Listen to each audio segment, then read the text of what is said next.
निघून जातात. तर हे आपल्याचे प्रख्यात आहे. संत साहित्याचे अभ्यासक आणि सांस्कृतिक विचारवंत म्हणून त्यांची सर्वोपरी ख्याती आहे. मराठी घेऊन एम ए आणि संस्कृत घेऊन एम ए झालेले ग्रस्त, मराठीमध्ये PhD केलेली. सत्यश्रेष्ठ एकनाथांचे वाङ्मयीन व्यक्तिमत्व हा त्यांच्या PhDच्या प्रबंधाचा विषय होता. 4 दशकं त्यांनी वारणा महाविद्यालयामध्ये, कोल्हापूरचे जे वारणा महाविद्यालयाचे प्रसिद्ध आहे तिथे अध्यापन केलं आहे. बरेच वर्ष तिकडे दीर्घकाळ प्राचार्य म्हणून काम केलं आहे. संत कवी एकनाथ तुकामणे, वारकरी संप्रदायाची प्रस्थानतरी, आत्मनेपदी, एकनाथांची बोधवाणी, भगवद्गीता काय शिकवते, संस्कृती आणि सांस्कृतिक, वारकरी विश्वाणी, समृद्धांत अशी अनेक पुस्तकं सरांनी लिहिली आहेत. संत साहित्यावरती असे एकंदर 9 समीक्षा ग्रंथ आहेत. सांस्कृतिक विचारावर 4 संपादित ग्रंथ आहेत. सामाजिक प्रश्नावर 15 विवरणकृत ग्रंथ आहेत. सर्वात महत्त्वाची गोष्ट म्हणजे भावमुद्र हा त्यांचा कविता संग्रह प्रसिद्ध आहे. ते फळाचे कवी पण आहेत. आणि माझ्यासारख्या विद्यार्थ्यांच्या दृष्टीने अत्यंत महत्त्वाची गोष्ट म्हणजे मध्ययुगीन मराठी शब्दकोश सरांचा प्रसिद्ध आहे. मी कबीराचा अभ्यासक आहे, तर मध्ययुगीन साहित्यामध्ये काम करत असताना अनेक वेळा शब्दांच्या अडचणी आपल्याला येतात. आपल्याकडे मराठीमध्ये बऱ्याच लोकांनी, नगरकर वगैरे सारख्या लोकांनी, कानडे सरांसारख्या लोकांनी यासाठी शब्दांचे बरंच काम करून ठेवले आहे. त्याच्यात सरांचं योगदान फार महत्त्वाचं आहे आणि आमच्यासारख्या विद्यार्थ्यांसाठी ते अत्यंत महत्त्वाची गोष्ट आहे. एकंदर त्यांचे सांगायचं झालं तर एक व्याख्यात आहे म्हणून त्यांची ख्याती आहेच आहे. संत साहित्यावरती, भारतीय संस्कृतीवरती, प्रखर महाराष्ट्र आणि महाराष्ट्राबाहेर त्यांनी अनेक व्याख्यानं लिहिली आहेत. साहित्य अकादमी, अखिल भारतीय मराठी साहित्य संमेलन, आकाशवाणी, चित्रवाणी अशा अनेक विविध माध्यमातून सरांची व्याख्यानं आपल्यापर्यंत पोहोचली आहेत. यूट्यूबवरती आपण बहुतेक सगळ्यांनी त्यांची अनेक व्याख्यानं आणि अनेक व्याख्यानमाला, नुसते व्याख्यानं नव्हे, व्याख्यानमाला ऐकलेल्या आहेत. सरांच्या याच्यामध्ये सगळ्यात महत्त्वाचं म्हणजे ऑडिओ व्हिडिओ आजकालचं जे युग आहे त्याच्याशी सर संबंधित आहे आणि त्याच्यामध्ये सुद्धा खूप महत्त्वाचं कार्य त्यांनी केलेलं आहे. सगळ्यात महत्त्वाची आमच्याशी गोष्ट म्हणजे माझे मित्र गुरुबंधू अशोक कामत, जसे नामदेव अध्यासनाचे प्रमुख होते आणि त्यामुळे माझा नामदेव अध्यासनाशी संबंध यायचा, तसेच सर ज्ञानदेव अध्यासनाचे प्रमुख होते. ही फार महत्त्वाची गोष्ट आहे. आणि संत साहित्य त्याच्यामध्ये महत्त्वाचं काम सरांनी खूप मोठ्या प्रमाणात केलेलं आहे. सकल संत विचारपीठ कोथरूडचे ते अध्यक्ष आहेत. सरस्वती पेठेतील गीता धर्ममंडळाचे ते अध्यक्ष आहेत. तसे आपले आनंदाश्रम ही महत्त्वाची संस्था आहे. तशीच पुण्याला ललंबत करणारी संस्था म्हणजे गीता धर्ममंडळ. साठे वगैरे सर होते त्यावेळेला गीता धर्ममंडळाशी संबंध यायचा. त्याची सर्व धुरा आता इथे सर सांभाळतात. ही आपल्या दृष्टीने खूप मोलाची आणि महत्त्वाची गोष्ट आहे. गीता दर्शन मासिकाचे सल्लागार, कोल्हापूरच्या वारणानगर शिक्षण मंडळाचे आणि पुण्यातील वडगाव शिक्षण मंडळाचे सदस्य अशी त्यांची ओळख आहे. गीतेचा अभ्यासक नुसतं नव्हे तर गीता जाणणारे, गीता मनातून घुमवणारे आणि ज्याला आपण हिंदीमध्ये आमच्याकडे मज्जागत शब्द आहे, रोमारोमात ज्याचं जे भिनून गेलेलं आहे अशा प्रकारचं व्यक्तिमत्व आज आपल्या समोर आहे. मी सरांना विनंती करतो की त्यांनी आमचा जो विषय आहे, आमचा आवडता विषय रामदास आणि गीता यांचा संबंध उलगडून दाखवणार आहे. तर अध्यात्मप्रेमी, भगवत भक्तिप्रेमी, सुहृदजन, आज आपणासारख्या संत साहित्य आणि अध्यात्मशास्त्र याच्यामध्ये दर्दी असणाऱ्या अशा लोकांसमोर बोलताना मला अतिशय आनंद होतो. दुसरी गोष्ट अशी की वक्ता म्हणून काही भाग्य योग असतात. माझ्या दृष्टीनं आजची संध्याकाळ एक अतिशय कपिला षष्ठीचा म्हटलं तरी चालेल अशा प्रकारचा भाग्य योग आहे. याचं कारण मी स्वतः मराठी आणि संस्कृतचा प्राध्यापक होतो आणि ज्यांचे कृपाशीर्वाद मला समोर मिळत आहेत ते मराठीतले श्रेष्ठ कादंबरीकार ह ना आपटे समोर आहेत. त्यांच्या काकांनीच हे आनंदाश्रम स्थापन केलं. स्थापन करताना इंग्रजांच्या काळामध्ये संस्कृत आणि संस्कृती याच्या संवर्धनासाठी स्वतंत्र संस्था 100 वर्षापूर्वी स्थापन करावी हे स्वप्न पाहिलं. ह ना आपण त्याचे व्यवस्थापक म्हणूनही काम पाहिलं. आनंदाश्रम आज आप्पा बळवंत चौकाच्या गजबजलेल्या परिस्थितीत असला तरी जणू सिंहगडावर आहे. सिंहगडावर आहे आनंद आश्रमचा संबंध, त्या सिंहगडावर आहे इतकं हे तपोवन आहे. तपोवनामध्ये अनेक कार्यक्रम चालतात. धर्मकोशाच्या कार्यक्रमात आत्ताच 5 मिनिटं होतं. अशा अत्यंत पवित्र वास्तू, पंढरी म्हणा, देहू म्हणा, पैठण म्हणा, शिर्डी म्हणा, अशा पवित्र वास्तू देताना ज्या भावना मनात दाटून येतात त्याच आज माझ्या मनात आहेत. त्या भाग्ययोगाचा हा पूर्वार्ध, भाग्ययोगाचा उत्तरार्ध असा की ज्या माणसानं, ज्या व्यक्तिमत्वानं राष्ट्रगुरु म्हणून काम केलं त्याला आदरांजली वाहणारं या ठिकाणी तुम्ही मी जमलेलं 100वे वर्ष. नंदुराव कुलकर्णी यांचे वडील जे शिक्षक होते, कुणाकडनं काहीही न घेता मुलांना शिकवत होते. शिकवताना मुलं घरामध्ये इतकी असायची, घरातल्या मुलांना बाहेर जायला लागायचं, इतकी गर्दी व्हायची. त्याने रामदासी हे स्वतःच्या बाबतीमध्ये एक अभिमानाचं बिरुद घेतल्यानंतर त्यांनी सुरू केलेली ही 100 वर्षाची संस्था. आणि 100व्या वर्षी जर मला या ठिकाणी वक्तावून बोलायला मिळत असेल तर 99 वर्षाचं पुण्य माझ्या पदरामध्ये पडलं असा त्याचा अर्थ. आणि या दृष्टीनं अशा पवित्र वास्तू आणि समर्थ रामदास स्वामींना वंदन करण्याच्या 100 वर्षाच्या वारीमध्ये सामील व्हायला मला मिळालं, त्याचा मोठा आनंद आहे. विषय कोणता घ्यावा याबद्दल नंदुराव, अभयजी टिळक यांच्याशी चर्चा करताना मुद्दाम मला सांगितलं गेलं की जो विषय लोकांच्यापर्यंत पोचला पाहिजे तोच विषय तुम्ही घ्या. भगवद्गीता आणि समर्थ रामदास विषय खूप मोठा आहे. व्याख्यानमाला चालवावी इतका मोठा आहे आणि अशामध्ये 1-1.5 तासात ठरलेल्या वेळेमध्ये तो विषय मांडणं हे कठीण आहे. पण मी प्रयत्न करणार आहे आणि आपल्या सहकार्यानं तो यशस्वी होईल असंही मला वाटतं. विषय आहे भगवद्गीता आणि समर्थ रामदास. मुळामध्ये रामदास स्वामींचं व्यक्तिमत्व हे अन्य सगळ्या ऐतिहासिक संतांच्या मांदियाळीत अत्यंत वेगळ्या प्रकारचं आहे. ते नुसते संत नाही आहेत तर ते समर्थ आहेत. ते नुसते समर्थ नाही आहेत तर ते संत आहेत. दुधामध्ये साखर ही गोष्ट जितकी उत्तम, तसं संत म्हणून सामान्य माणसाला सुद्धा नराचा नारायण होण्यासाठी सर्वजन सुलभ अशा प्रकारचा परमार्थ मार्ग सांगणारे ते संत आहेत. नराचा नारायण. आणि त्याच वेळा त्याच माणसानं समाजासाठी पण काम केलं पाहिजे अशा प्रकारचा राष्ट्रमंत्र देणारे ते राष्ट्रगुरू आहे. म्हणजे समर्थत्व आणि संतत्व हे दोन्ही ज्याच्यामध्ये एकवटलंय असं इतिहास काळातलं एकमेवाद्वितीय उदाहरण म्हणजे समर्थ रामदास स्वामी. आपण या दोन्ही पैलूंच्याकडे नीट बघितलं पाहिजे. महाराष्ट्रात नीट बघितलंय अशा प्रकारचं विधान करणं थोडंसं धाडसाचं होतं. पण माझ्यासारख्या अभ्यासकाची अपेक्षा आहे की भविष्य काळात तरी आपण पुढे नेलं पाहिजे. आता संत आणि समर्थ दोन्ही एकवटलेलं एक विलक्षण आणि लोकविलक्षण अशा प्रकारचं व्यक्तिमत्व हे एका बाजूला जे रामदास स्वामी आणि त्यांचा अनुबंध आपण कुणाशी बघतोय तर तो एक महान ग्रंथ आहे, तो म्हणजे भगवद्गीता. भगवद्गीता कशी आहे बरं?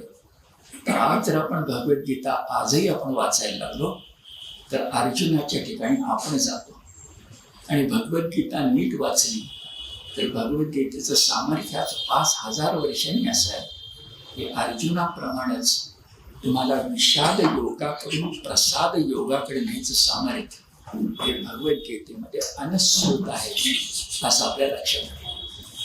एवढंच नव्हे तर भगवद्गीता हा तत्वज्ञानाचा ग्रंथ विचार जर आपण करायला लागलो तर भगवद्गीतेचा जन्मकाळ नेमका कोणता हे गीताधर मंडळानंच आणि त्याच्या कार्यकर्त्यांनी ठरवलेलं आहे. सामान्यपणे इसवी सन पूर्व 2000, सामान्यपणे इसवी सन पूर्व 2000, आताची 2000. आणि गीतेच्या पूर्वी उपनिषद झाली, आरण्यक झाली, वेद झाले.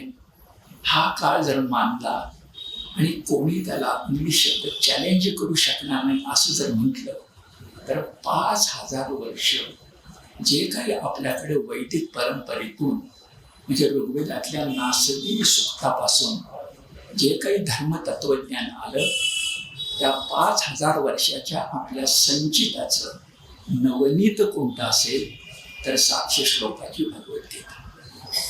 आणि विशेष गोष्ट अशी की भगवद्गीता ही वेदाचा भाग नाही आहे, श्रुतीचा भाग नाही आहे, इतिहास पुराणाचा आहे.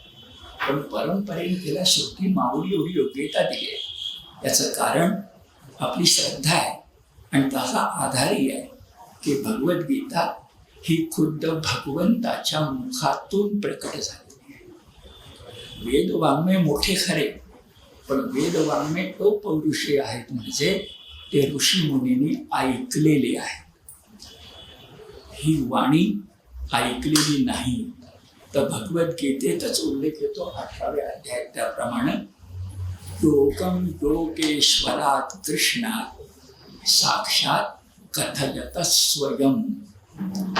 संजयाची साक्ष आहे की योगेश्वर श्रीकृष्णानं गीता योग हा स्वतः सांगितला.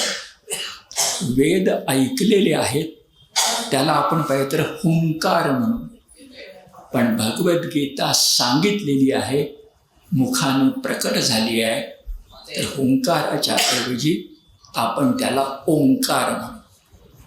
हुंकार आणि ओंकार यात फरक आहे. एखाद्याने विचारलं काम करता का, मी हू म्हटलं तर तो हुंकार झाला, पण काम करता का म्हणते करतोच म्हटलं तर तो ओंकार झाला. हा फरक आहे. आणि भगवद्गीता या दृष्टिकोनातून आपल्या भारतीयांच्या दृष्टिकोनातून सर्वोच्च स्थानी आहे. आणि गेली 11 वर्ष आपल्या देशाच्या पंतप्रधानांनी आपल्या भारत राष्ट्राचं व्यक्तिमत्व, इंग्लिश शब्द आयडेंटिटी म्हणून भगवद्गीताच लोकांना दिली आहे. हे भगवद्गीतेला मिळालेली लोकमान्यता आणि राजमान्यता सुद्धा आहे हे आपल्या लक्षामध्ये येईल. आता प्रश्न असा की एका बाजूला इतकी मोठी भगवद्गीता आणि दुसऱ्या बाजूला तितकंच मोठं व्यक्तिमत्व असणारं अवतारी पुरुष असणारे समर्थ रामदास स्वामी, म्हणजे जगद्गुरु श्रीकृष्ण ज्याप्रमाणे अवतारी पुरुष आहे तसे आपले रामदास स्वामी सुद्धा अवतारी पुरुष आहे. अशा वेळेला एक ज्ञानोबा माऊली म्हणते त्याप्रमाणे गीता जाणं आहे वाङ्मयी श्रीमूर्ती प्रभूची. अशी भगवंताची श्रीमूर्ती आणि समर्थांची मूर्ती व्यक्ती या दोघांचा अनुबंध काय याचा विचार हाच आपल्या व्याख्यानाचा प्रस्ताव आहे. समर्थ रामदास स्वामी आणि भगवद्गीता यांचा संबंध काय, अनुबंध काय हा प्रश्न. असा विचार करूया की समर्थ रामदास स्वामींना विचारलं असतं की तुमचा सगळ्यात आवडता देव कोणता, तर त्याने उत्तर दिलं असतं श्रीराम. त्यात काही शंकाच नाही. पण श्रीरामानंतर तुमचा आवडता देव कोणता असं समजा आपण त्या काळात असतो आणि रामदासांना विचारलं असतं, तुम्हाला खात्री वाटते त्यांनी दुसरं एखादं विशेषण उच्चारलं नसतं, श्रीकृष्णही उच्चारलं नसतं, विठ्ठलही उच्चारलं नसतं, त्या सगळ्यांना पोटामध्ये घेणारा भगवंत हा त्याने आपला दुसरा आवडता देव सांगितला असता. या माझ्या म्हणण्याला पुरावा काय, तर समर्थांचं जे वचन आपल्याला शिरोधारी आहे फार मोठं महत्त्वाचं आहे. त्यामध्ये कोणत्या देवाचा उल्लेख आहे, आपलं प्रसिद्ध वाक्य माहिती आहे, सामर्थ्य आहे चळवळीचे जो जो करील तयाचे, परंतु तेथे भगवंताचे अधिष्ठान पाहिजे. इथं श्रीरामाचं का नाही, विठ्ठलाचं का नाही, शंकराचं का नाही, किंवा पसायदानाप्रमाणे विश्वेश्वराचं का नाही, आता विश्वात्मके देवे. त्याचं कारण पुढे मी दाखवून देतो आपल्याला. भगवंत हा शब्द गीतेमध्ये भगवान वाचून पुन्हा पुन्हा आला आहे. आणि त्या गीतेचा परिणाम समर्थांच्या मनावर असल्याशिवाय भगवंताचे अधिष्ठान पाहिजे असं ते म्हणाले नसते. नेहमी सांगायला नको, पण आपल्यासारखी दर्दी मंडळी समोर दिसल्यानंतर मला मोह आवरत नाहीये म्हणून सांगतो. सामर्थ्य आहे चळवळीचे हा पाठभेद तितकासा बरोबर नाही आहे.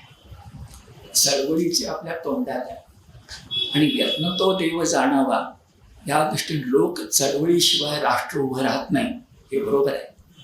पण मुळामध्ये पाठभेद चळवळीचे नाही, चळवळेचे आहे.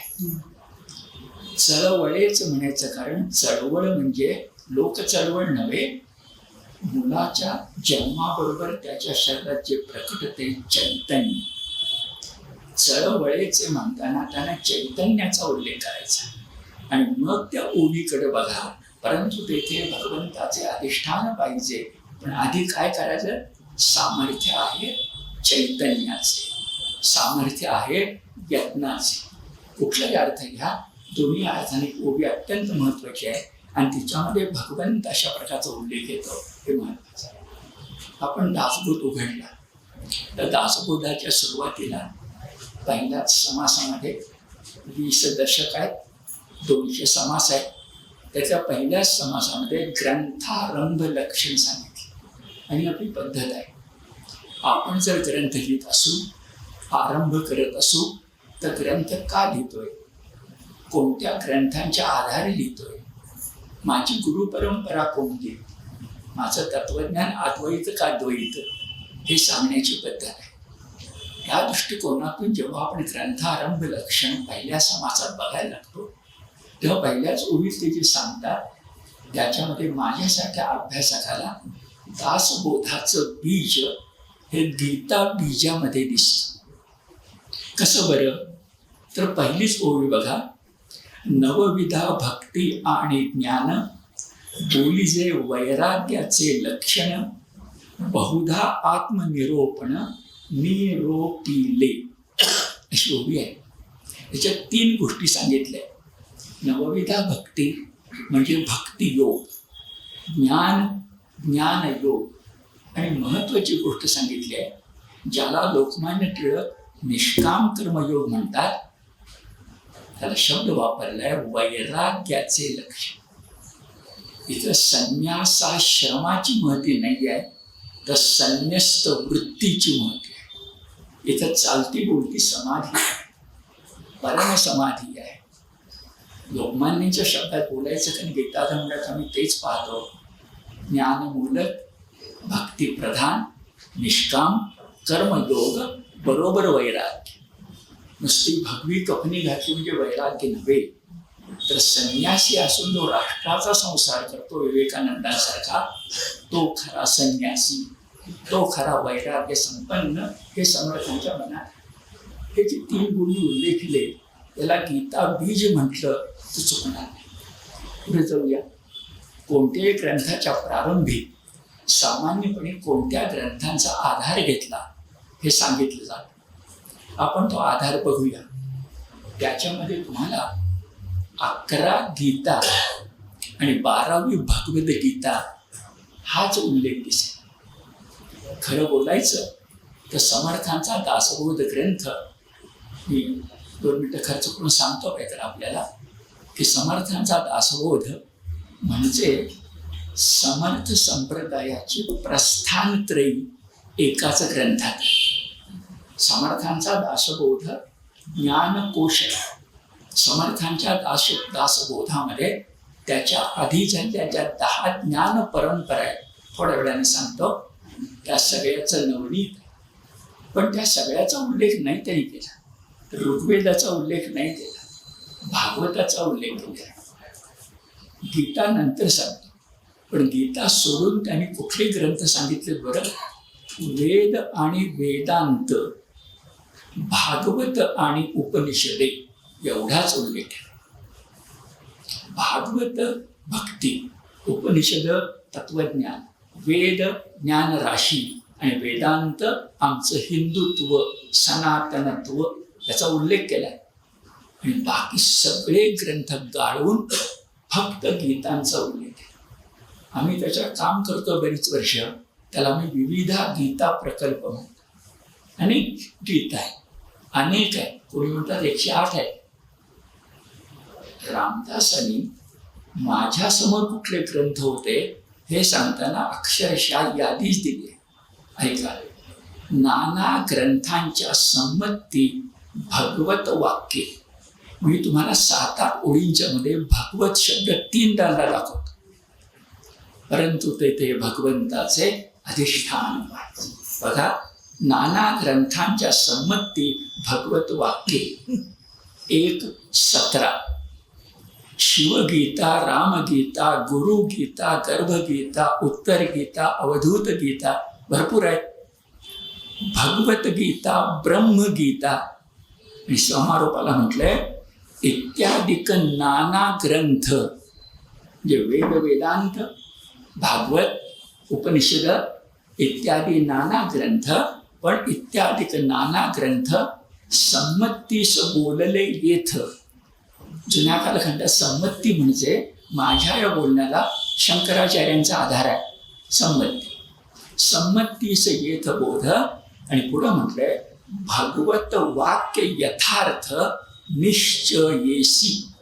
म्हणजे 11 गीता, 12वी भगवद्गीता, वेद वेदांत ह्या सगळ्यातून काय सांगितलंय? भगवत वाक्य. मग भगवत वाक्य कुठे आहे? भगवद्गीते. का आपण हा अभ्यास करतोय हे लक्षात. भगवत वाक्य आकाशातली गोष्ट आहे का? पुष्प आहे का? नाही. भगवत वाक्य आहे कुठं? भगवान वाचा ज्या ठिकाणी असेल आणि पिढ्यानपिढ्या आपण ते मानत असू तर भगवद्गीता म्हणजेच भगवत वाक्य. यात कोणत्या प्रकारची शंका नाही. बोलत असताना तसं पॉझिटिव्ह तसं निगेटिव्ह सांगितलं म्हणजे माणसाला कळतं. रामदास काय करतायत बघा, या ग्रंथात भगवत वाक्य आहे आणि दुसरं सांगतायत भगवत वाक्य विरहित नसे बोलणे येथीचे. निगेटिव्ह. अरे माझ्या या दासबोध ग्रंथात 8,000 ओव्यात 200 समासात ज्ञानेश्वरी खालोखाल जो ग्रंथ आहे ते 9,000 8,000 प्रस्थांतरी आहे. भगवत वाक्य विरहित नसे बोलणे येथीचे. हे रामदास जेव्हा आपल्याला सांगतायत, एक विवेकी पुरुष आपल्याला सांगतोय, तर त्याला फार मोठं महत्व आहे. गीता, भगवद्गीतेचं विविधा गीता आणि ग्रंथ कोणकोणते महत्वाचे हे आपल्या लक्षात घ्या. पण मी आपल्याला म्हटलं आपण जाणकार आहात म्हणून प्रयत्न करा. दासबोधामध्ये काय काय आहे हो? अहो काय काय नाही विचारानं. मी यादी वाचून दाखवतो आपल्याला. आणि ती यादी डॉक्टर श्रंदा पेंडसे यांनी दिलेली आहे. यादी अशी आहे, रामदासांनी काय काय वाचलंय, व्यासंग काय त्यांचा.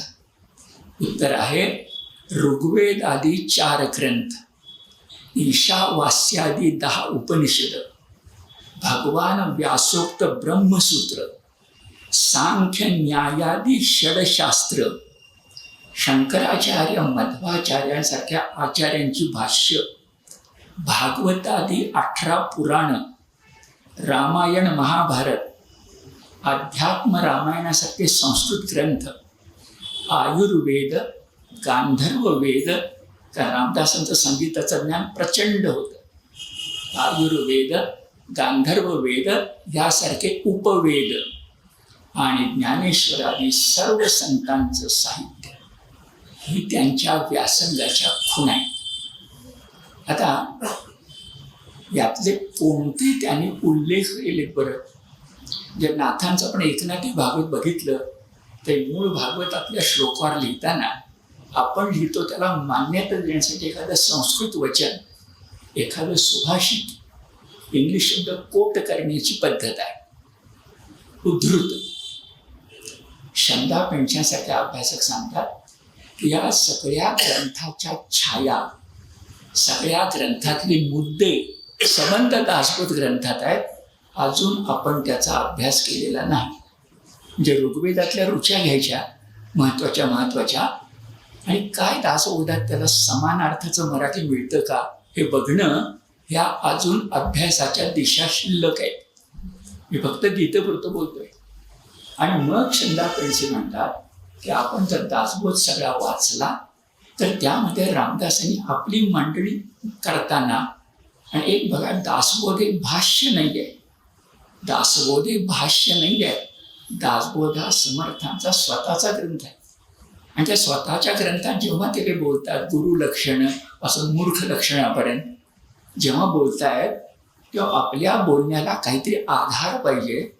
म्हणून शंदा पेंडसे म्हणतात आत्ता जे ग्रंथ सांगितले त्याच्यामधले 40 ते 42 ठिकाणी हे ऋग्वेदात आहे, हे भागवतात आहे, हे अध्यात्म रामायणात, अध्यात्म रामायण फार चांगला ग्रंथ आहे, अध्यात्म रामायणात आहे, असं खाली लोक दासबोधात आहे.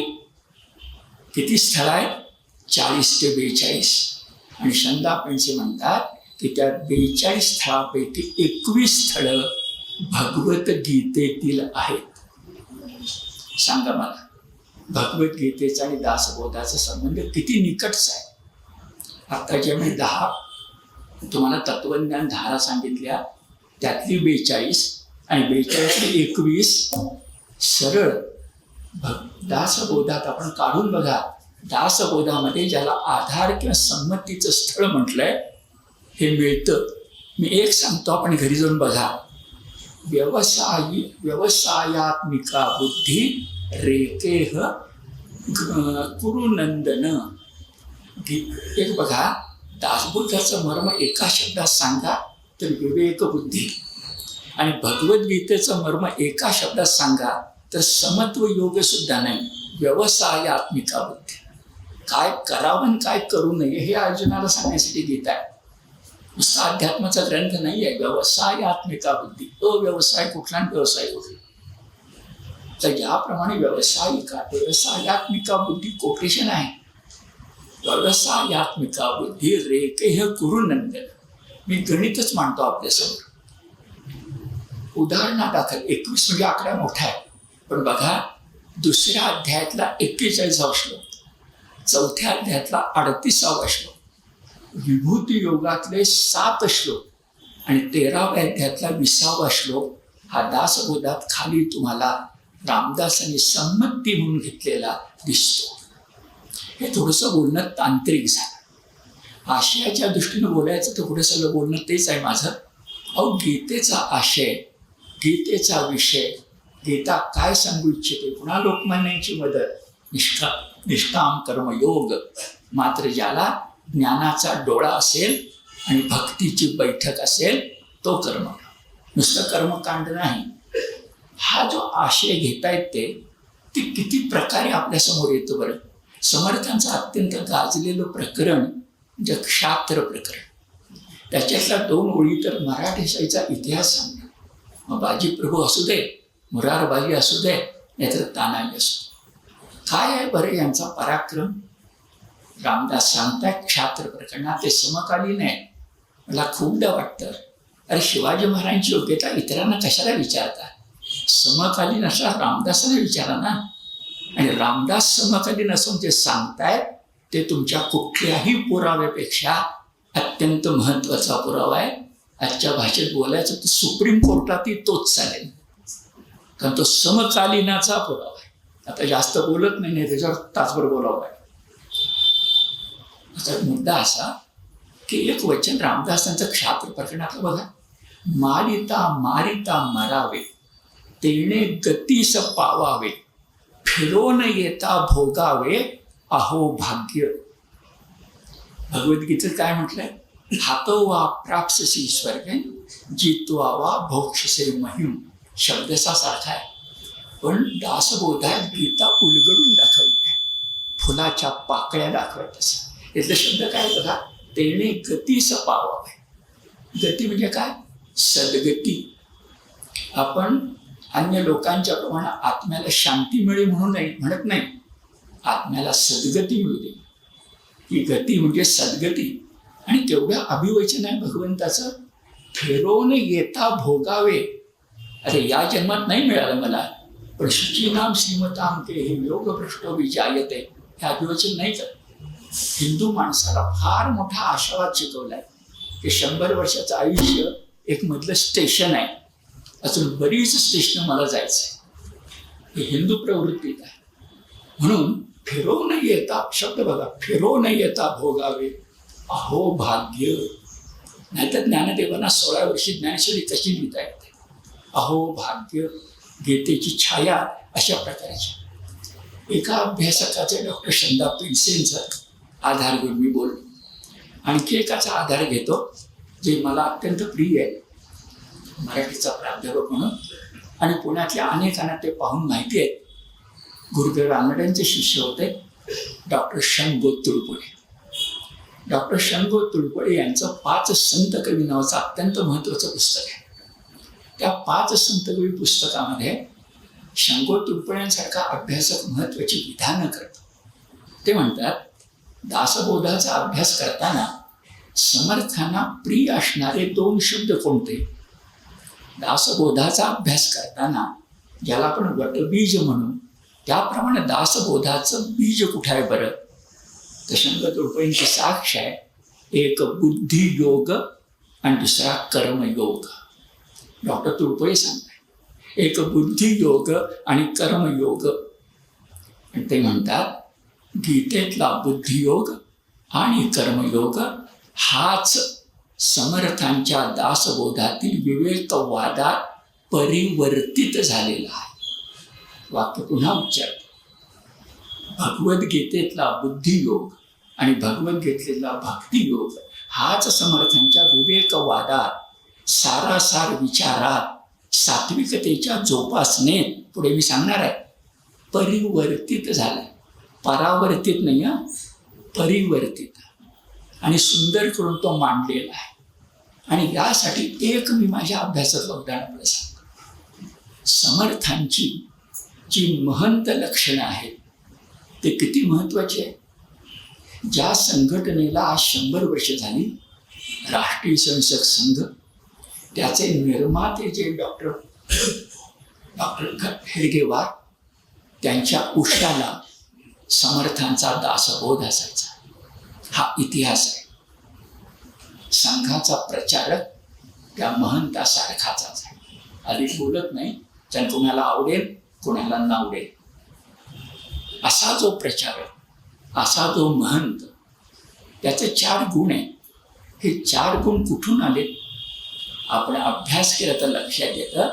भगवद्गीतेच्या 12व्या अध्यायातल्या ज्ञानी भक्ताची लक्षणं म्हणजेच महंत. आणि साम्य बघा, एक व्याकरणामध्ये व्युत्पत्ती असते आणि निरुक्ती असते, थोडा फरक आहे. पण व्युत्पत्ती आणि निरुक्ती दोघांचा आधार घेतला तर संत शब्द कशापासून आला? सतपासून. सत पासून संत, तसं महत पासून महंत आलाय. महत पासून महंत आलाय. आणि त्या महंताची लक्षणं ही भक्ताची लक्षणं आहेत, पण ज्ञानी भक्ताची लक्षणं. कारण भक्ती कदाचित आंधळी होऊ शकते, भक्ती कदाचित संकुचित मर्यादित होऊ शकते, त्याला काही इलाज नाही. पण जर तिला ज्ञानाचा डोळा असेल, नामदेव महाराज काय म्हणाले? नाचू कीर्तनाचे रंगी ज्ञानदीप लावूचे. त्यांना भक्तिदीप म्हणता आलं नसतं का? पण ज्ञानदीप म्हणायचं कारण वारकरी संप्रदाय ज्ञानदेवे रचेला पाया असा ज्ञानाधिष्ठित असला पाहिजे असा आपला आग्रह आहे. तरी तो 5वी पंचम पुरुषार्थ भक्ती मानत असला तरी आता मुद्दा असा की ज्ञानी भक्ताची मी लक्षणं, त्याचे श्लोक आपल्यासमोर ठेवतो. ती महंताची लक्षण आहे. महंताचं एक लक्षण आहे, पटतं का बघा? भक्तियुक्त कर्मयोग. महंतानं काय करावं? अरे चाफळचा उत्सव मोठा व्हायला पाहिजे, भक्तियुक्त कर्मयोग. आणि काय करावं? निर्धार्य समर्पण.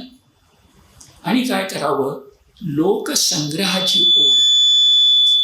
आणि काय करावं? हे विश्वचे माझे घर असं म्हणावं. आता हे 4 गुण डोळ्यासमोर ठेवा. आणि मी ज्ञानी भक्ताचा एक एक श्लोक वाचत जातो. त्या श्लोकात ते लक्षण आहे की नाही त्याचा पडताळा तुम्हीच घ्या. पहिलं लक्षण भक्तियुक्त कर्मयोग. भक्तियुक्त कर्मयोग गीतेत काय आहे? 12वा अध्याय. अभ्यासेप्य समर्थोषी मत कर्म परमो भव मदर्थमपि कर्माणि कुर्वन् सिद्धिमवाप्स्यसि. दुसरा गुण आहे निर्धारी समर्पण. संतुष्ट सततं योगी यतात्मा दृढनिश्चया मय्यर्पित मनोबुद्धिर यो मे भक्तः स मे प्रियः. तिसरा गुण आहे लोकसंग्रहाची ओढ. माऊली म्हणाली आहे सागरामधले मासे हे सागराला घाबरत नाही आणि सागर माशांना दूर करत नाही. याला लोकसंग्रह म्हणतात. गीता सांगते यस्मान्नो द्विजते लोको लोकांनो द्विजते जया हर्षामर्ष भयोद्वेगे मुक्तो यः सच मे प्रियः. महंत का प्रिय आहे भगवंताला? तिसरं लक्षण. चौथं लक्षण विश्वची माझे घर. समर्थांच्या जीवनातलीच हकीकत आहे. बालपणी ते म्हणाले चिंता करतो विश्वाची. गीतेत ते सांगते तुल्य निंदा स्तुतीर मौनी संतुष्टो येन केनचित अनिकेतः. हे फार महत्वाचं आहे. जो खरा संन्याशी असतो ना त्याला वैयक्तिक माती भिंतीचं घर नसतं. अनिकेत हा मोठा गुण आहे निरंजनाचा. तर अनिकेता स्थिरमतीर भक्तिमान मे समी प्रिय प्रियो नरः. थोडक्यात महंताचे 4 गुण ज्ञानी भक्ता पण कसे आले हे आपल्या लक्षात. जाता जाता एक मुद्दा मी आपल्याला सांगतो. हा पण लोकांना सांगितलं पाहिजे. डॉक्टर हेडगेवारांच्या उशाला दासबोध होता आणि जेव्हा नामदार गोखलेंना भारत सेवक समाज निर्माण करावा लागला. हा इतिहास सांगतो मी आपल्याला. भारत सेवक समाजाचे जे कार्यकर्ते असतील ते कोणासारखे असावेत? तर नामदार गोखलेंनी त्यावेळी सांगितलेले आहेत समर्थांच्या महंतासारखे असावे.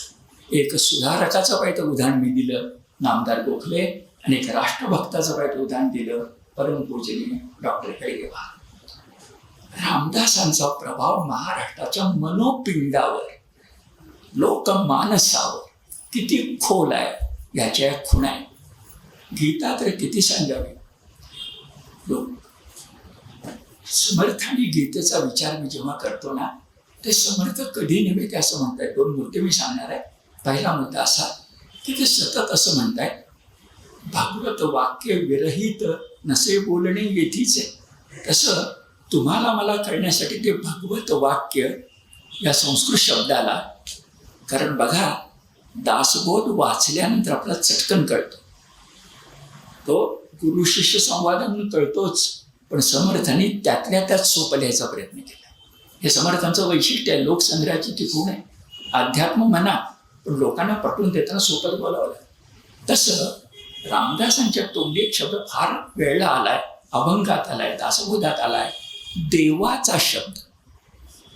आता भगवत वाक्याचे भाषांतरच आहे की नाही, पण भगवत वाक्य म्हटलं माणसं बिचकतील, पण देवाचा शब्द म्हटलं तर, गडावरचा निरोप म्हटलं तर, आपल्या रामने संप्रदायात कमी वारकरी संप्रदायातला आहे तर अशी भूमिका आपली की सज्जनगडावरून पंढरपुरावरून आदेश आला मानायचा, विचारायचं नाही का म्हणून.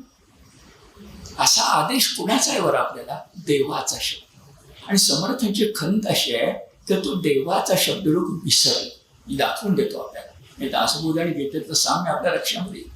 समर्थ असं म्हणतायत, गीतेची छाया आहे बघा, या कारणे सर्व सांडावे. समर्थांचं बोलणं अत्यंत प्रत्ययाचं असतं, इकडे तिकडे नाही, चिरेबंद. काय म्हणतात? या कारणे सर्व सांडावे, एका देवास धुंडावे, तरीच वर्म पडे ठावे काही एक. 10 उठ्या भाषा काढल्या तर एक काढल्याचं समाधान मिळेल. काही एक काय शब्द आहेत? या कारणे सर्व सांडावे, एका देवास धुंडावे. गीता काय सांगते? सर्व धर्मान परित्यज्य मामेकम शरणं व्रज. आपण बघत चला किती साम्य आपल्या लक्षात येईल. आणखी समर्थ म्हणतात सर्व सांडूनी शोधा मजला, ऐसे देवची बोलला. विचारूया आपण कुठं बोलला? योगम योगेश्वरात कृष्णात साक्षात कथयत स्वयं. तिथं देव बोललाय. दासबोधाच्या आधी 2000 वर्ष आपण विसरलोय. समर्थांची खंत आहे. सर्व सांडूनी शोधा मजला, ऐसे देवची बोलला, लोकी शब्द अमान्य केला भगवंताचा. कसा अमान्य केला माहितीये? समर्थाने दासबोधामध्ये भक्तियुक्त कर्म सांगितलं. आम्ही सोयीपुरते कर्मयोग तरी घेतो, नाहीतर भक्ती तरी घेतो. संतुलन पाहिजे. गीतेप्रमाणे आपण विसरतो. का संतुलन पाहिजे? तर धोका आहे. फक्त भक्तियोग तुम्ही स्वीकारलात तर निष्क्रियता येण्याचा धोका आहे. मी भक्ती करतोय ना, देवपूजा करतोय ना, शेजारी काय चाललंय, माझा काय संबंध? भक्ती करतोय. भक्तियोगामध्ये निष्क्रियता येण्याचा संभव आहे. आणि कर्मयोगात धोका काय आहे? तर कर्मयोग करता करता तुम्ही कर्मकांड कधी करायला लागलात हे तुमच्या लक्षातच येईल. आणि संतुलन जर असेल तर भक्तियुक्त कर्म असेल तर रथाला जशी 2 चाकं असतात तशी तुम्हाला ती सांभाळून नेतात. हा देवाचा शब्द आहे. आणि हे झालं नाही याची त्यांना चिंता आहे. आपण तरती आहात म्हणून थोडंसं तत्वज्ञानातले 2 मुद्दे मी सांगणार. संबंध भगवद्गीतेचा अर्थ आपण लावायचा म्हटलं तर भिन्न भिन्न प्रकारे लावता येईल. एक आकडा सांगतो आपल्याला. लोकमान्य टिळक वर्तमान काळातले पहिले म्हटलं तर काका कालेलकर हे वर्तमान काळातले 15वे आहेत, ज्या अर्वाचीन तत्वचिंतकाने गीतेवर लिहिलंय. पूर्वीचे आचार्य सोडाच, टिळक ते कालेलकर 15 अभ्यासक आहेत ज्याने अत्यंत महत्त्वाचं लिहिलेलं आहे. आता प्रश्न असा, या 15 जणांनी सांगितलंय, शंकराचार्यांनी सांगितलंय, मध्वाचार्यांनी सांगितलंय, आपण कसं काय गीतेबद्दल बोलणार? पण तुम्ही मिळून 1-2 मुद्दे बोलूया. पहिला मुद्दा असा की गीतेत काय आहे? तर पहिल्या अध्यायापासून 18व्या अध्यायापर्यंत एक अर्जुन आहे आणि श्रीकृष्ण आहे. अर्जुनाचा जो अहम भाव आहे तो संकुचित आहे आणि श्रीकृष्णाचा जो अहम भाव आहे तो विशाल आहे. आता पहिला मुद्दा लक्षात घ्या. मी अहम भाव शब्द वापरला, अहंकार वापरला नाही. कारण अहंकाराचा वारा न लागो राजसा, माझ्या विष्णुदासा भाविकाचा. मग अहंकार आणि अहमभावामध्ये फरक काय? तर अहमभाव म्हणजे इंग्रजी बोलायचं तर आय एम, टू बी, अस्तित्व, हा प्रकृतीचा गुण आहे. सांख्य तत्वज्ञानामध्ये फार खोलात जाऊया नको, पण प्रथम प्रकृती आहे, नंतर महत आहे, महत नंतर अहमभाव आहे. त्याचे 3 भाग, सात्विक, राजस, तामस. सात्विकापासून 11 इंद्रिय आणि राजसपासून काहीच नाही, तामसापासून तन्मात्रा आणि 5 महाभूत. बाकी सोडा. पण पहिली प्रकृती, प्रकृतीनंतर महत, महतपासून महंत, महत आणि महतपासून अहमभाव. आपल्याला अध्यात्म अहमभाव सोडायला सांगत नाही, अहंकार सोडायला सांगत. नाहीतर देहाची शिडी करूनच अध्यात्माची गुढी उभारावी लागेल. मनुष्य जन्म महत्वाचा का? तर अन्य जन्मामध्ये मोक्ष मिळत नाही, मनुष्य जन्मातच मिळतो. अन्य जन्मामध्ये मृत्यूचक्र, जन्म मृत्यूचक्र थांबवता येत नाही, मनुष्य जन्मातच येत. काय येतं? अहमभाव. आणि अहमभाव म्हणजे पुढे बोलणार आहे जीवात्मा, शिवात्मा, परमात्मा. त्यातला जीवात्मा आहे म्हणजे जे भेटे भूत ते ते मानिजे भगवंत. आता बघा, भगवद्गीतेमध्ये पहिल्या अध्यायापासून 18व्या अध्यायापर्यंत एक संघर्ष आहे. अर्जुन हा संकुचित अहमभाव आहे म्हणून द्रौपदी वस्त्र हरणे विसरून द्रोण भीष्मांना कसं मारू हा त्याला प्रश्न पडला. संकुचित अहमभाव. या संकुचित अहमभावाचा विकसित अहमभावाशी श्रीकृष्णाबरोबर संघर्ष होतोय. पहिला अध्याय, दुसऱ्या अध्यायातले पहिले 20 श्लोक, ह्या संघर्ष वाढत जातो आणि 10वा आणि 11वा अध्याय आला की शरणागती येते आणि 18वा अध्याय आला की संघर्ष शरणागती आणि संमिलन. जे तू सांगशील ते मी आता करेन. संमिलन, गुरुचरणी शिष्याचं, असा गीतेचा अर्थ आहे. आणि हा अर्थ आपण लक्षात घेतला तर 10वा अध्याय आणि 11वा अध्याय मध्यावर आहे. आधी संघर्ष आहे. शरणागती कुठे आहे? 10व्या आणि 11व्या अध्याय. विभूती योग आणि 11व्या अध्यायातले अर्जुनाचा शब्द आठवा. अरे देवा, तुझा महिमा मला कळलाच नाही, मी तुला मित्रच मानला, वगैरे वगैरे. आता गीता कुठल्या दृष्टीने आपण बघतोय हे तुमच्या लक्षात येईल. आता हेच तत्वज्ञान मी एक माझ्या पुस्तकाचा उल्लेख करतो, आपण ते वाचा. 10 वर्षापूर्वीचं पुस्तक आहे, वारकरी विश्व आणि समर्थ रामदास. त्यातलंच एक प्रकरण मी आता तुमच्यासमोर बोलतो. वारकरी विश्व आणि समर्थ रामदास. त्यात मी अभ्यासपूर्वक दाखवले. थोडक्यात सांगतो की ज्ञानेश्वरांचा चिद्विलास वादच रामदासांच्या विवेकवादात, म्हणजे अभेद भेदवादात परिवर्तित झालेला आहे. हा अभेद भेदवाद काय हे माझ्या व्याख्यानाच्या शेवटी मी आपल्या लक्षातून देतो. पण आता एक विधान लक्षात घ्या की ज्ञानेश्वर आणि समर्थ एकच बोलत आहे. दोघांना गीताच आधार आहे.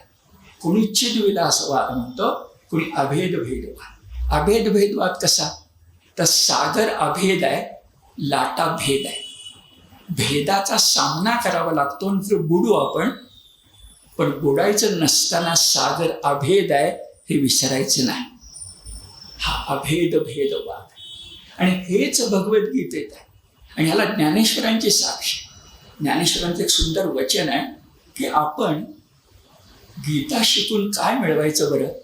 तर ज्ञानदेवांचे शब्द आहेत, प्रतीती धर्माच्या सागरी कल्लोळ रूप कुसरी. कुसर म्हणजे कलाकुसर. आपण सगळ्या व्यक्ती तितक्या प्रकृती, आपण सगळ्या समुद्राच्या लाटा. कुसर, कलाकुसर. पण कुठल्या समुद्र? प्रतीती धर्माची. आपला धर्मही काय बघा, प्रतीती धर्म. प्रतीती, प्रचिती हा रामदासांचा आवडता शब्द आहे. दासबोध किती पाठ केला, किती वाचला आणि दासबोध किती जगला. प्रतीती. अध्यात्मात प्रतीतीच लागते. योगी अरविंद हेच सांगतात. आणि ज्ञानेश्वर काय म्हणतात? प्रतीती धर्माच्या सागरी आपण सगळे कल्लोळ कुसरी. व्यक्तीनं समष्टीमध्ये लीन होणं, सृष्टीनं परमेष्टीमध्ये लीन होणं, चढता क्रम साधणं, यातच तुमच्या माझ्या जीवाची सार्थकता आहे. गीतेचा अर्थ जो मला वाटतो, जो दासबोधात दिसतो, तो मी आपल्याला सांगितला. गीता छाया सांगताना एक महत्त्वाचा मुद्दा समोर येईल की भगवद्गीता, आज आम्ही गीता धर्मात मी हा प्रयोग करतो म्हणून सांगतो. ही जी जैन पिढी आहे, 2000 सालांतर जन्मास आलेली, ज्यांना हातात मोबाईलच बालपणी मिळाला आहे बाळगुटीपेक्षा. आता आधी बोलत नाही, म्हणजे माझं मत तुमच्या लक्षात येईल. बाळगुटी राहिली बाजूला, मोबाईलच मिळाला आहे. अशी जी कोणी आहेत त्यांना गीता समजावून सांगावं तर कसं सांगायचं. पण आम्ही हे आव्हान स्वीकारलं आहे आणि 3 प्रकारचे अभ्यास वर्ग आज आम्ही चालवतो. ह्याची माहिती पाहिजे नंतर सांगतो. पण तरुण पिढीसाठी चालवतो. गीता त्यांच्यापर्यंत पोचली पाहिजे, कारण ते आपलं भविष्य आहे. गीता त्यांच्यामुळे टिकणार आहे, वगैरे वगैरे. आता ही गीता दासबोधात कशी येते बघा. तर गीता आपल्याला काय व्हायला सांगते, त्याला साध्या भाषेत बोलूया. गीता आपल्याला देव व्हायला सांगत नाही, देव माणूस व्हायला सांगते. उदाहरणार्थ, गीतेतले सगळे अध्याय आपण विसरलो, समजा स्थितप्रज्ञ विसरलो आणि फक्त 16वा अध्याय लक्षात ठेवला तरी काम भागेल की नाही? आपण आसुर संपत्तीच्या वाटेने जायचं नाही, चंगळवादाला बळी पडायचं नाही, आपण आपल्या देशाची परंपरा विसरायची नाही. अतिथी देवो भव कुठे आहे? भगवद्गीतेच्या 16व्या अध्याय. आणि मग 16व्या अध्यायामध्ये हे जे सांगितले ना, देव नव्हे देव माणूस व्हायचं, तर गीतेच्या दृष्टीनं त्यासाठी उपाय कोणता? गीतेनं सांगितलेला उपाय आणि रामदासांनी दासबोधामध्ये सांगितलेला उपाय एकच आहे. आणि तो काय आहे बरं? प्रकृती म्हटलं की 3 गुण येणारच. त्यातला राजस गुण असेल त्याला नियंत्रित करा, तामस गुण असेल त्याला फेकून द्या, आणि सात्विक गुण असेल त्याचं संवर्धन करा. देव माणूस म्हणजे काय? सात्विक गुण. आणि समर्थांच्या दासबोधात सरस्वतीसारखं गुप्त नदी म्हणून त्या गंगा यमुनासारखं प्रकट म्हणून जो विवेकवाद येतो, सारासार विचार येतो, त्याचं तुम्ही अनुकरण कसं करायचं? तर सकाळी उठल्यापासून झोपेपर्यंत सात्विक वागायचं. समोरचा माणूस रागावला, आपण थोडा वेळ त्याला क्षमा करायचं, थोडा वेळ. मग काय करायचं ते करा, पण थोडा वेळ त्याला क्षमा करायची. सात्विकता. गरिबाला मदत करणं, सात्विकता. हाताशी वेळ आहे, मग किलिंग द टाइम म्हणून गप्प बसण्यापेक्षा त्या वेळेचा त्याचा सदुपयोग करा ना, वगैरे वगैरे. मुद्दा असा हा सात्विकतेचा धर्म आहे. आणि बघा गीता तेच सांगते, दासबोध तेच सांगते. एकच उदाहरण बघून आपण पुढे जाऊया, कारण वेळेचं बंधन आहे. गीता आपल्याला सांगते 14वा अध्याय 17वा श्लोक, सत्वात संजायते ज्ञानम रजसो लोभ एवच. राजस गुण जो असेल तो लोभ निर्माण करतो, पण महत्वाकांक्षेची गरज आहे म्हणून असू दे, नियंत्रित. तामस त्याज्य. गीता काय म्हणते? 14वा अध्याय महत्वाचं आहे, गुणातीत व्हायचंय. सत्वात संजायते ज्ञानम. सत्व गुणामधून ज्ञान वाढेल, म्हणजे ब्रह्मज्ञान वाढेल, आत्मज्ञान वाढेल, प्रतीती धर्म वाढेल, सात्विकता वाढेल. हे गीता सांगते. पण सात्विकता कशावरून? तर दासबोधामध्ये दुसऱ्या दशकात 5व्या समासात दुसरी ओवी आहे बघा, अत्यंत महत्वाची. सत्वगुणे भगवत भक्ती. सत्वगुण काय? कामधेनूसारखा आहे. सत्वगुणे भगवत भक्ती, रजोगुणे पुनरावृत्ती. नाही ना तुम्हाला सत्वगुणात जमलं, रजोगुणामध्ये पुनरावृत्ती येणार आहे. पण गीता लक्षात ठेवा, शुचीनाम श्रीमताम घे. पण भक्ती कशाने मिळते? ज्ञान कशाने मिळतं? सत्वगुणाने. आणि तमोगुणे अधोगती पावती प्राणी. आणि गीता काय सांगते? सत्वान संजायते ज्ञान रजसो लोभ एवच तामसो टाकून द्यायचं. आपल्या लक्षात आलं की या गोष्टी सगळ्या कशा प्रकारच्या. आता दासबोध आणि भगवद्गीता या दोघांचं जेव्हा आपण एकत्रीकरण पाहतोय तेव्हा आणखी 2 मुद्दे आपल्यासमोर मांडतो आणि वेळेमध्ये मांडतो. आता पहिला मुद्दा मला मांडायचा की सात्विक गुणातून तुम्ही परमेश्वर प्राप्तीसाठी प्रयत्न करायला लागला. आपण सगळे आध्यात्मिक म्हणून बोलतो. तर 2 गोष्टी आपल्यासाठी महत्त्वाच्या. एक गोष्ट अशी की आपल्याला परमात्म्याचं जर सगुण दर्शन झालं तर समाधान मिळतं. हे सगुण दर्शन प्रत्यक्ष मानवी गुरुमध्ये मिळेल किंवा ग्रंथ हेच गुरु अशा लोकमान्यांच्या वाक्याप्रमाणे मिळेल. मला नाही मानवी गुरु मिळाला, तर ज्ञानेश्वरी माझी गुरु आहे, चालू शकेल. मग परमात्म्याचा प्रत्यय येणं हा पहिला भाग आहे. आणि दुसरा जो भाग आहे की परमात्म्याचा प्रत्यय वैयक्तिक जीवनात आहे, पण परमात्म्याचा प्रत्यय समष्टीच्या जीवनामध्ये यायचा असेल तर परमेश्वरानं गीतेत सांगितल्याप्रमाणे अवतार घ्यायला पाहिजे. एक मुद्दा कसा बघा, एक मला परमेश्वराचा सगुण प्रत्यय यायला पाहिजे. आपण सामान्य माणसं, निर्गुण झेपणारं नाही. योग्यांना झेपतं, नाथपंथाला झेपतं, वारकऱ्याला नाही झेपत. सगुण पाहिजे. आणि दुसरं काय, तू म्हणालास ना यदा यदा धर्मस्य ग्लानिर्भवति भारत, आताही गेलं पाहिजे. आता हा मुद्दा समर्थांच्या जीवनात आणि समर्थांच्या दासबोधात कसा आहे बघूया. हा गीतेचाच मुद्दा आहे. अर्जुनासमोर विभूती योग सांगितल्यानंतर खरं तर थांबायला हरकत नव्हती. कारण विभूतीची व्याख्या झाली होती ना, जे जे ऊर्जस्वल आहे तेथे तेथे मी आहे. निर्गुण थांबलं असतं, का 11वा अध्यायाला? कारण गीता समजते निर्गुणाला सगुणाची जोड दिल्याशिवाय सामान्य माणसाचं काही चालणार नाही. आता समर्थाने स्वतःच्या वैयक्तिक जीवनात परमात्म्याची प्राप्ती कोणत्या सगुण रूपामध्ये पाहिली आहे बघा. अगं गीतेचा प्रभाव असा की समर्थांचा दासबोध हा रामदास नावाच्या व्यक्तीनं बालबोध म्हणून सगळ्यांना केलेला बोध आहे. दासबोधना उगीच आलेलं नाही. त्या दासानं, आणि दास कसा, आम्हाला एक हनुमंत माहिती आहे आणि दुसरे समर्थ माहिती आहे, आणि कोणी रामदास खरे नाही असं आम्ही म्हणू. तो एक रामदास, हा एक रामदास. हे रामदास म्हणतायत की मला देव भेटला पाहिजे. 8व्या वर्षी सावधान झाले, देव भेटला पाहिजे. नाशिक जवळ तपश्चर्या केली, देव भेटला पाहिजे. भारत भ्रमण केलं, देव भेटला पाहिजे. 8 मारुती उभारले, देव भेटला पाहिजे. आणि रामदासांना जो देव भेटला तो असा भेटला की तुमच्या माझ्या डोळ्यात त्यानं अंजन घातलं. रामदासांचा देव कुठला? एक सांगितलं श्रीराम. रामदासांचा देव कोणता? एक सांगितलं भगवंत. आपण जर सज्जनगडावर गेलो तर त्या ठिकाणचा जो आरती संग्रह आहे तो जरा बघा. प्रत्येक दिवसाच्या वेगवेगळ्या आरत्या आहेत. गुरुवारी का बुधवारी विठ्ठलाची आरती आहे. काही माणसं भांडणं लावतात, मुद्दाम मी तुम्हाला सांगतो. तिथला आरती संग्रह जाऊन बघा ना, पिढ्या चाललंय ना. विठोबाई त्यांना मान्य. आता कशावर? तर सगळ्या तुम्हाला प्रसंग माहिती आहे, तो आपण लोकांना सांगितला पाहिजे की भाव तोची देव. रामदासांना विठ्ठल हा रामाच्या रूपात दिसला. ही घटना प्रत्यक्ष आहे.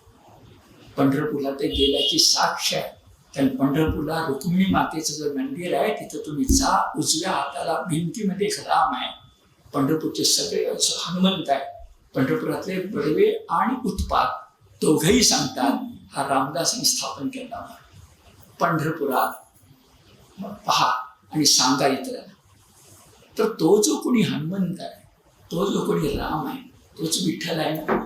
वेळ घालवायला नको, कारण आपण दर्दी आहात. सगळ्यांना आठवत नाही बघा.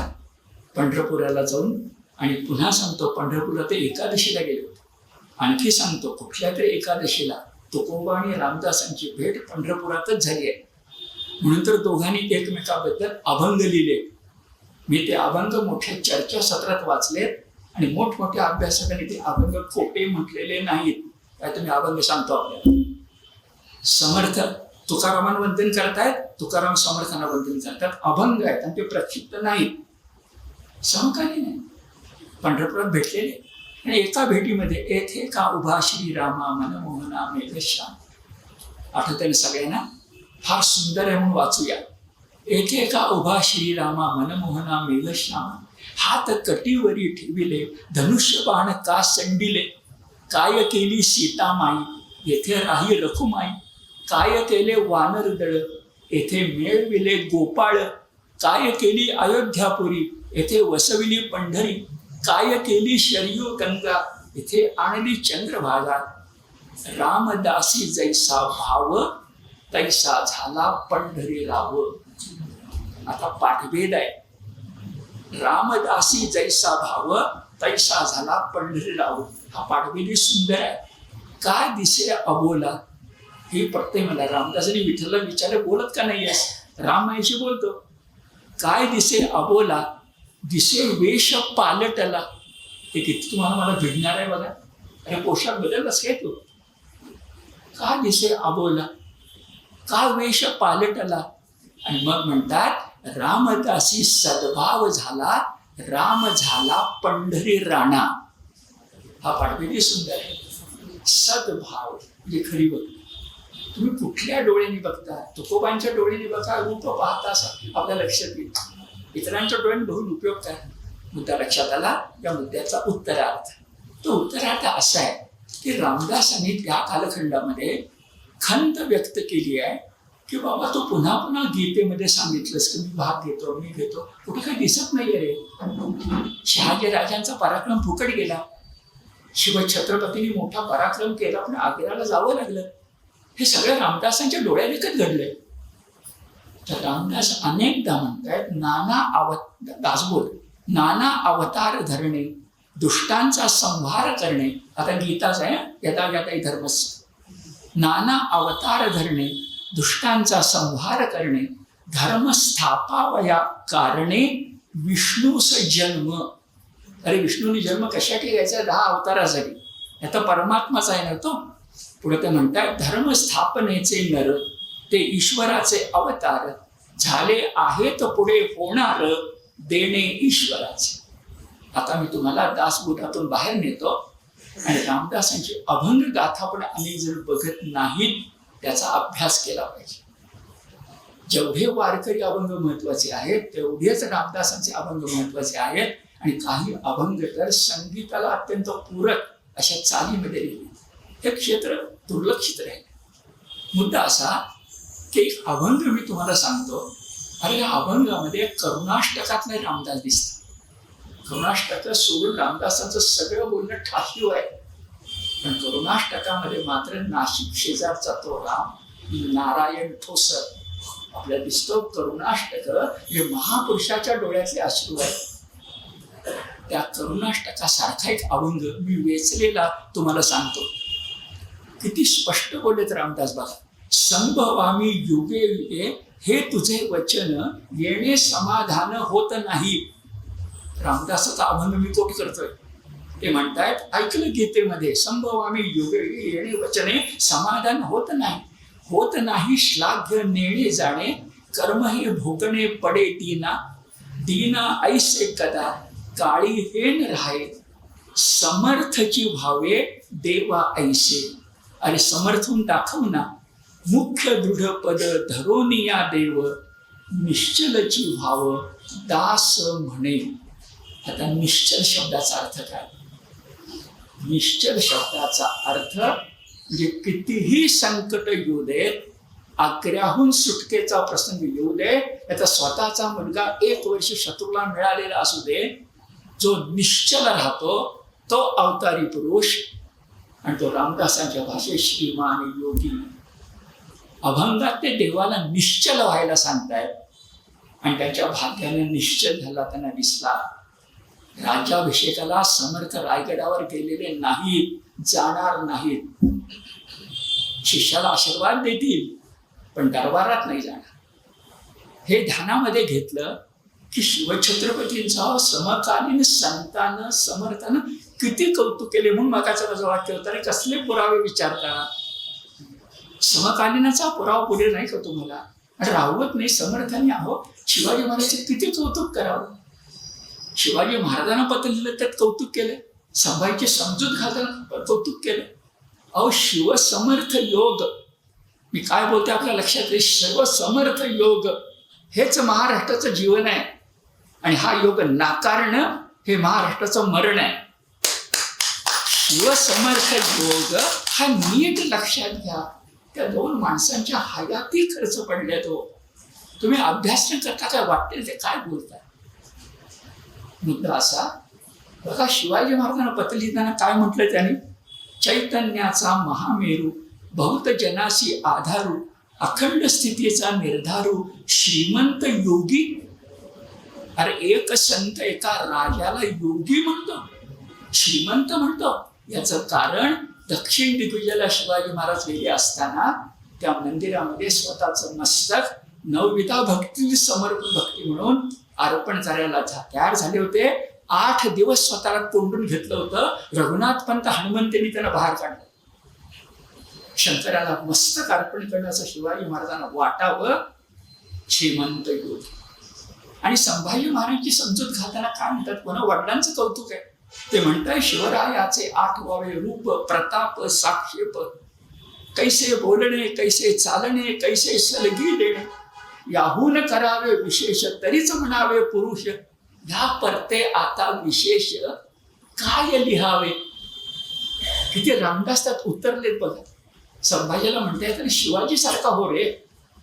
ह्या परते आता विशेष काय लिहावे.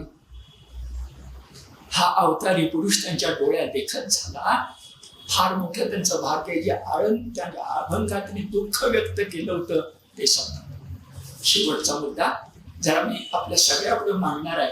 आपण सगळ्यांनी त्याचं जरा मी म्हणतो त्याचा विचार करा हे सांगणार. रामदास कुठल्या कुठल्या रामाचे भक्त आहेत. तर रामदास 3 रामाचे भक्त. एक त्यांचा दाशरथी राम आहे, एक त्यांचा राजा राम आहे आणि एक त्यांचा आत्मा राम आहे. हे सगळं त्या पुस्तकात मी मांडले. शेवटच्या पाठात वारकरी विश्वास समर्थ रामदास. पण विषयाच्या ओघात रामदासांचे शब्द घेऊन हा मुद्दा माझा पुरा करतो. म्हणजे आपलं आजचं व्याख्यान म्हणा, निरूपण म्हणा, समापन होईल. आपण सगळ्यांनी दासबोधामध्ये घरी गेल्यानंतर 16वा दशक, या 16व्या दशकामधला 8वा समास करा. आणि 8व्या समासामध्ये 3, 4, 5, 6, 7 पहिल्याच ओव्या बघा. 16, 8, 4 लक्षात ठेवा, सोपा आहे. 4, 8, 16 प्राध्यापक असल्यामुळे सांगितलं. 16, 8 आणि 4, 4, 8 आणि 16 काय शब्द आहेत बरं. मला अशी बोललो होते, अरे माणूस म्हणून जन्मास आलो ना, मग माझ्याजवळ जीवात्मा आहे. हा जीवात्मा काय करणारा पाहिजे बरं, तर दाशरथी रामाची पूजा करणारा पाहिजे. त्यांची वाक्य दाखवतो. पहिलं काय आहे, कुणाचे आहे, दाशरथी रामाचे. कुणी करायची, जीवात्मा. ठीक आहे. जीवात्मा नंतर शब्द येतो, वाचून दाखवतो, शिवात्मा. शिवात्मा हा सृष्टीच्या रूपानं पसरलेला आहे. म्हणून रामकृष्ण परमहंस म्हणाले, मानव सेवा हीच माधव सेवा. जे जे भेटे भूत ते ते मानीचे बरोबर. त्याची सेवा कशी करायची, तर जो कोणी रामराज्य करत असेल त्याला मदत करायची, म्हणजे राजा राम. आता पहिला दाशरथी राम गेला, आता राजा राम. आज आपल्या देशामध्ये विकसित भारताची कोण भाषा बोलत असेल आणि करत असेल तर न घाबरता त्याचे हात बळकट करणं हे सज्जन शक्तीचं काम आहे. हे जर आपण ध्यानामध्ये घेतलं तर राजा राम आणि समर्थ हे संत आहे. सगळ्यांना ते शेवट दाखवत आहे, शिडीवरची शेवटची पायरी दाखवत आहे. बाबांनो, दाशरथी राम मिळाला तरी जन्म मृत्यूचं सुटका नाही, राजा राम मिळाला तरी सुटका नाही, आत्माराम मिळालाच नाही. आता यासाठी समर्थांचे शब्द आपल्याला दाखवतो, जे मी बोलतो ते आपल्याला घरी गेल्यानंतर पाहण्यासाठी 16, 8, 4 बघा. त्यात त्यांनी म्हटलंय, आपण जे 3 नाम म्हणतो ना, त्याच्यामध्ये भगवंताच्या रूपाचा चढता क्रम आहे. पहिलं दाशरथी राम, राजा राम, आत्माराम, चढता क्रम आहे. शब्द बघा. सकळ जनामध्ये नाम, राम नाम उत्तमोत्तम, श्रम जाऊनी विश्राम, चंद्रमौली पावला. अरे रामानं शंकराला आनंद दिला, आम्ही कुठल्या झाडाची पत्ती. चंद्रमौली विश्राम पावला. पुढे बघा. नामाचा महिमा थोर. कलियुगामध्ये नामावतार हाच महत्वाचा, दुसरा कुठला नाही. ना यज्ञ ना कृतयुगासारखं हंस सोहंस करणाऱ्यांनी करावं, नमस्कार त्यांना, पण सामान्यांना नाम जप. नामाचा महिमा थोर, रूप कैसे उत्तरोत्तर, चढता क्रम, परात्पर परमेश्वर, त्रैलोक्य धरता. तर रामदासांचे शब्द बघा. जीवात्मा, शिवात्मा, परमात्मा, जगदात्मा, विश्वात्मा, गुप्तात्मा. सरळ त्याचं पुढे शब्द त्याच अर्थाचे आहे. आत्मा, अंतरात्मा, सूक्ष्मात्मा, देव, दानव, मानवी. आता आपण बघूया. पहिल्या आपल्याला जर दाशरथी रामाची पूजा करायची असेल जीवात्मा म्हणून, तर रामदासांनी काय सांगितलंय, जो जुना दासबोध आहे 21 समासी, त्याच्यामध्ये 15व्या समासातली 38वी ओवी आहे बघा. माहिती आहे सगळ्यांना. श्रीराम जय राम जय जय राम, ऐसा काही करुणी नेम, जप कीजे तेणे आत्मा राम. वरची पायरी. जप कीजे तेणे आत्मा राम, जोडेल नेमी. नेम म्हणजे व्रत वैकल्य, नियम. एक दिवस नाही तेव्हाच म्हणून चालणार. शंकरावर संततधार पाहिजे, रोज केलं पाहिजे, नेमे. आणि काय करावं बरं. आता रामदास शब्द सांगितल्याशिवाय राहत नाही. राघवाची पदे मानसी धरीन, विश्व उद्धरीन हेळा मात्रे, ठकाराचे ठाण करी चाप बाण, माझे तत्वज्ञान ऐसे आहे. तत्वज्ञान माझं आहे ठकाराचे ठाण, हाती चाप बाण, अरे अन्यायाचा नाही सहन मी करणार. जीवात्मा जप असा करा. आता आम्हाला समष्टीची सेवा करायची. समष्टीची सेवा करताना गृहस्थाश्रम सगळे आश्रमात श्रेष्ठ आहे.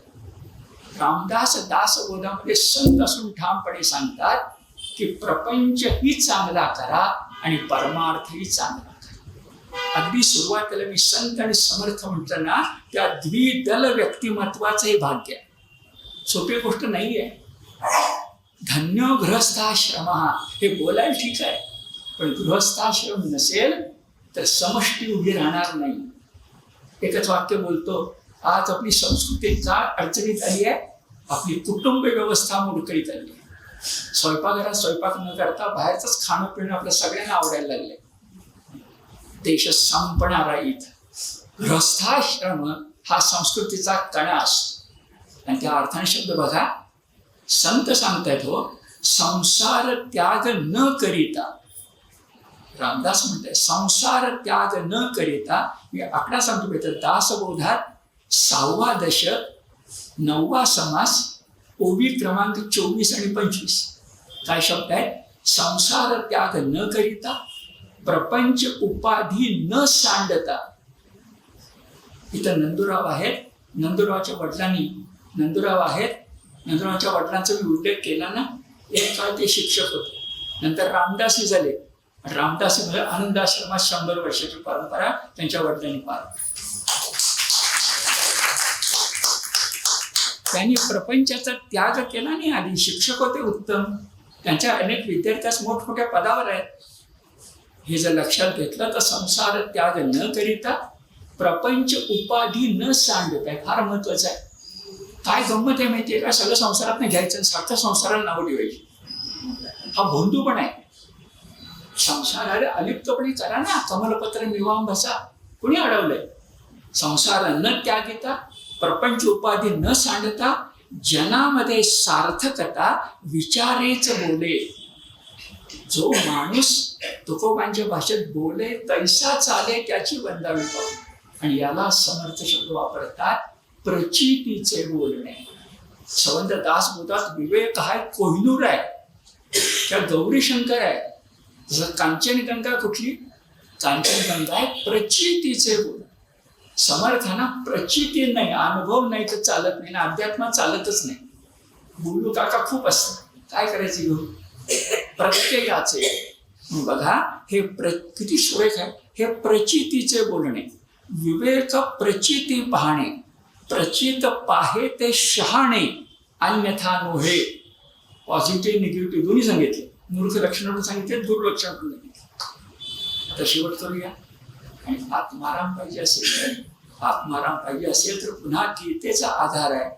गीतेमध्ये अत्यंत स्पष्टपणे काय सांगतो तुम्हाला?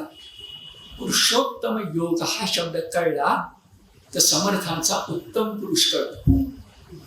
समर्थ ज्याला उत्तम पुरुष म्हणतात ना, हा शब्द सुद्धा गीतेतल्या पुरुषोत्तमातून आहे. उत्तम मध्ये उत अधिकतम आहे.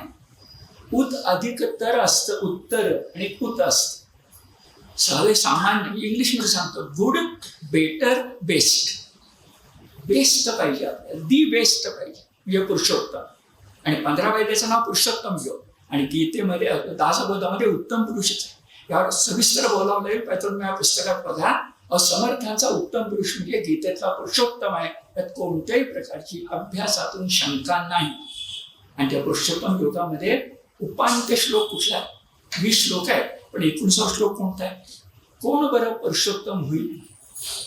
भक्ती करा, खरीखोरी भक्ती करा, की पुरुष पुरुषोत्तम होईल. पुन्हा गीता पुरुष म्हणते, किंवा पुर म्हणजे देहामध्ये राहणारा. नर आणि नारी दोन्ही, नुसते मेल नव्हे, फिमेल सुद्धा. गीतेचा पुरुषोत्तम स्त्री पुरुष धरून आहे, अर्ध नारी नटेश्वर आहे, विसरायचं नाही. आणि म्हणून म्हटलंय गीतेतला 19 श्लोक काय आहे? यो मामेव सम्मूढो जानाति पुरुषोत्तम स सर्वित भजति माम सर्व भावेन भारत. अरे मनापासून पूजा कर आत्मारामाची, तो आतच आहे ना. गोव्याचे शैरोबानाथ म्हणाले ना, अंतरीचा ज्ञान दिवा माल ऊर नको. तो आतून बसून सांगत असतो आपल्याला, तो सर्व साक्षी आहे. आणि अध्यात्मात साक्षी भावाला महत्व आहे.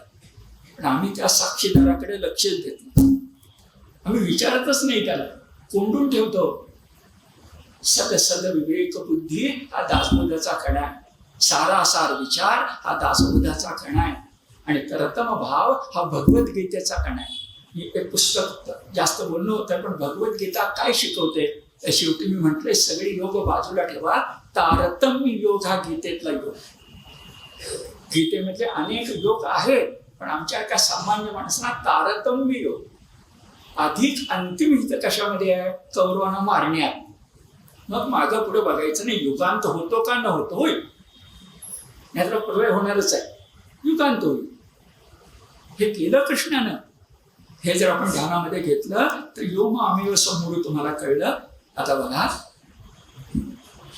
1-2-3 मिनिटं आणखी घेतो, पण चांगला मुद्दा आहे. समर्थांनी आत्मारामाची कशी पूजा केली हो? तर आत्म्याचा नैवेद्य दाखवला आणि आत्मारामचं. हे फार कठीण आहे. त्यासाठी त्यांच्या जीवनातले प्रसंग उद्धृत करायला पाहिजे, मग त्यांची ओळख. समर्थ रामदासांना शेवटी प्रकृती वश होते, त्याला काही इलाज नाही. अवतारी पुरुषातले वश प्रकृती असले तरी सुद्धा बालपणापासून कफाचा विकार पहिल्यापासून. आणि अशा वेळेला चाफळा उष्ण प्रदेश, चिपळूण किंवा हेळवाक हा थंड प्रदेश. एकदा काहीतरी समर्थ हेळवाक शिवतर घळ आहे त्या ठिकाणी गेले होते. हेळवाक मी चिपळूण, शिवतर घळ या ठिकाणी गेले होते. काही दिवस राहिले, जाते होते नेहमीच. आणि आजारी पडले. कफाचा त्रास फार झाला, फार कठीण परिस्थिती. तुकोबाच्या जीवनात पण असं एकदा घडले. ते आजारी पडले, पंढरीची वारी चुकली आणि तुकोबाने विठ्ठला उद्देशून वारी चुकली म्हणून अभंग लिहिला. याचा अर्थ एकदाच आयुष्यात वारी चुकली. 42 वर्षाचे आयुष्य आहे ना, त्याची पहिली 10 वर्ष सोडा पाहिजे. पण पुढच्या वर्षामध्ये एकदाही पंढरीची वारी, मी दोन्ही वाऱ्या चुकलेल्या नाही. ठीक आहे. आणि त्या ठिकाणी शिवतर घडीमध्ये त्यांच्यावर औषधोपचार करायचं काम समर्थांचे डावे उजवे हात जे होते त्यामध्ये दिवाकर गोसावी होते. त्या दिवाकर गोसावींचे मेहुणे हे त्या ठिकाणी शिवतर घडी. आणि त्या मेहुणेने समर्थांची अगदी वैयक्तिक सेवा केली कफाच्या विकाराच्या वेळी. समर्थ त्यातून बरे झाले. आणि बरे झाल्यानंतर उष्ण प्रदेशात म्हणजे छापडला आले.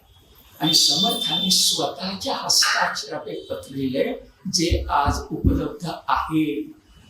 पुन्हा पुरावा. त्यात त्यांनी म्हटलंय, पत्र खूप छान आहे, पण समर्थासारखे समर्थ काय म्हणतायत बघा.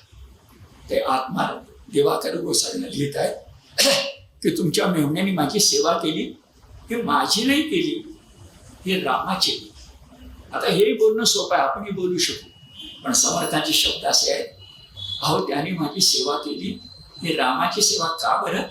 तर समर्थांचे शब्द आहेत. समर्थांचे शब्द आहेत, मज रघुनाथजी वेगळे अन्य कोणी जीवलग नाही. आज आपण कोणी म्हणतो त्यावेळी न लह असायचं, ते आहे त्यात. मज रघुनाथजी वेगळे अन्य कोणी जीवलग नाही. पण नातेवाईक नाहीत माझे, तुम्हीच नातेवाईक. तुम्ही माझी नाही सेवा केली, रामाची. आत्म्याचा नैवेद्य दाखवून आत्माराम समर्थाने मिळवला. आणि मग आपल्याला कळतं समर्थांचे शब्द खरे उलगडतात.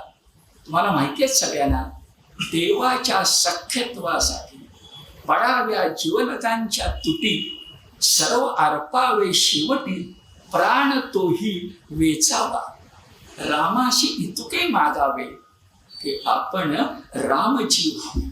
आणि असे समर्थ संत जेव्हा भगवद्गीतेच्या प्रकाशामध्ये पसायदान मागतात, तेव्हा पाया ज्ञानोबांचं पसायदान आणि शिखर समर्थांचं पसायदान. कल्याण करी रामराया, कल्याण करी देवराया.